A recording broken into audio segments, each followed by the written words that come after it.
बिस्मिल्लाहिर्रहमानिर्रहीम। अस्सलाम वालेकुम। सर्दियों का सीज़न है और सर्दियों में अक्सर ही कुछ ना कुछ खाने को दिल चाहता ही रहता है और चटपटी और क्रिस्पी क्रंची चीज़ें तो बहुत ही ज़्यादा शौक़ से खाई जाती हैं। तो आज हम आपके लिए लेके आए हैं बहुत ही क्रंची से क्रिस्पी से पकौड़ों की रेसिपी। मुझे उम्मीद है कि आज से पहले आपने इस तरह के पकौड़े ना ही बनाए होंगे और ना ही खाए होंगे। बहुत ही लो कॉस्ट की रेसिपी है और बहुत ही झटपट से जल्दी से बन जाने वाली ये रेसिपी है। तो चलिए फिर टाइम ज़ाया किए बगैर अपनी रेसिपी की तरफ आते हैं। तो हम ये मिक्स सब्ज़ियाँ इस पकौड़ों के अंदर डालेंगे क्योंकि सब्ज़ियों का सीज़न है, आजकल हर तरह की सब्ज़ियाँ आ रही हैं। तो सबसे पहले तो हमने ये आधी शिमला मिर्च ले ली थी, इसको लंबे स्लाइस में काट लिया था। ये आधा कप ही ये बंद गोभी लिए हमने, इसको भी हमने लंबे स्लाइसिस में ही काटा है। अब गाजर ले लिए है, ये भी आधा कप है, इसको हमने ग्रेट कर लिया था। तो ये सब्ज़ियाँ जो हैं बड़ी लो कॉस्ट हैं आजकल सर्दियों के सीज़न में, क्योंकि ये सब्ज़ियाँ वाफिर मिकदार में आ रही होती हैं। 2 दरमियाने साइज़ के आलू ले लिए थे, उनको भी हमने ग्रेट कर लिया था। और ये 1 मुट्ठी हरा धनिया पुदीने की पत्तियाँ हैं, इसके बगैर तो पकौड़े अधूरे होते हैं हरे मसाले के बगैर। अब ये बॉल हमें छोटा लग रहा था तो हमने ये तमाम सब्ज़ियाँ बड़ी बॉल में ट्रांसफ़र कर ली हैं। अब इसके अंदर हम ड्राई स्पाइसेस डालेंगे।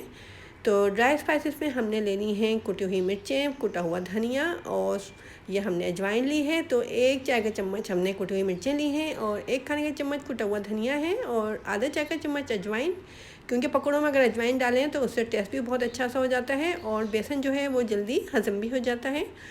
1 दरमियाने साइज़ की लंबे स्लाइसिस में काटी हुई हमने प्याज भी ली है और ये 3-4 हरी मिर्चें ली थी, इनको मोटा मोटा चॉप कर लिया था।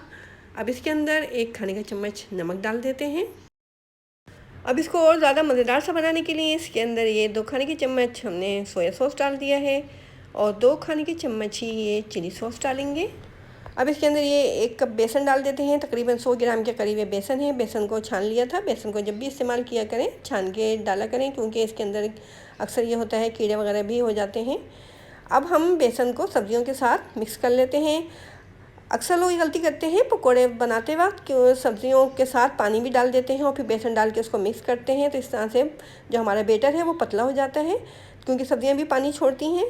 बेसन हमें कम लग रहा था तो 1 कप बेसन हमने और डाला है, ताकि सब्जियां बेसन के साथ अच्छे तरीके से बाइंड हो जाएं और पकोड़े जो हैं बहुत ज़्यादा क्रिस्पी से बने। तो ये 2 कप बेसन मैंने डाला है, तकरीबन 200 ग्राम के करीब। अब बेसन डाल के अच्छे तरीके से सब्जियों के साथ मिक्स कर लेते हैं। आपने नोट किया होगा कि हमने इसके अंदर पानी बिल्कुल भी नहीं डाला है अभी।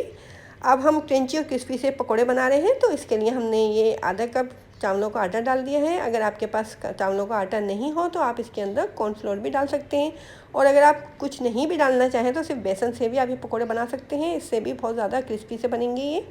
तो चावलों का आटा डाल के भी बहुत अच्छे तरीके से मसल के इसको मिक्स कर देना है, ताकि ये अच्छे तरीके से सब्जियों के साथ बाइंड हो जाए। बेसन जो है, बेसन और चावलों का आटा, सब्जियों को बेसन और चावलों के आटे को अच्छे तरीके से हमने आपस में मिक्स कर लिया है। अब ये हमने नूडल्स का एक पैकेट ले लिया था, इसको बॉईल करने के बाद तमाम पानी इसका निकाल दिया था। अब नूडल्स डाल के इसको मिक्स कर देते हैं।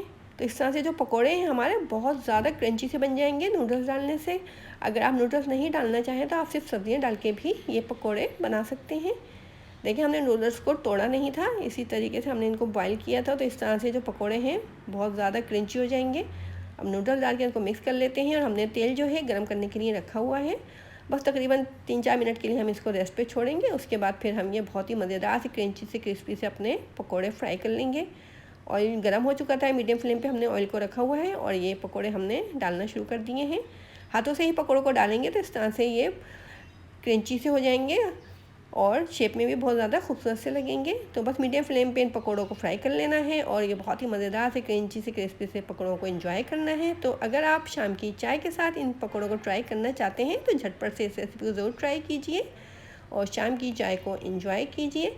और अगर आपको ये क्रिस्पी से क्रंची से पकौड़ों की रेसिपी पसंद आ रही है और आप हमारे चैनल पर नए हैं और अभी तक आपने हमारे चैनल को सब्सक्राइब नहीं किया है, तो जल्दी से हमारे चैनल को सब्सक्राइब कर दीजिए और बेल आइकॉन के बटन को दबाना हरगिज़ ना भूला करें।